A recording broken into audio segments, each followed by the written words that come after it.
Greetings. This video will cover logging in to the MyMassasoit portal. As you can see, we're currently on the Massasoit homepage, massasoit.edu. To log into the portal, we're going to go here to MyMassasoit. Once we click there, we'll either have our username populated or you'll type in your username. Here, we're going to click on our test student account. We do have to enter our test student password.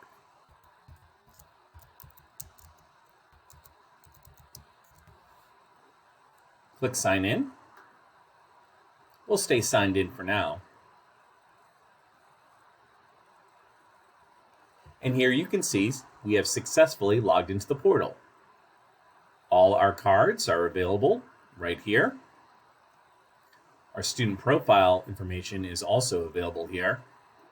And if we need to sign out, we can go here to click on the main menu and click sign out. This video has been logging in to the MyMassasoit portal.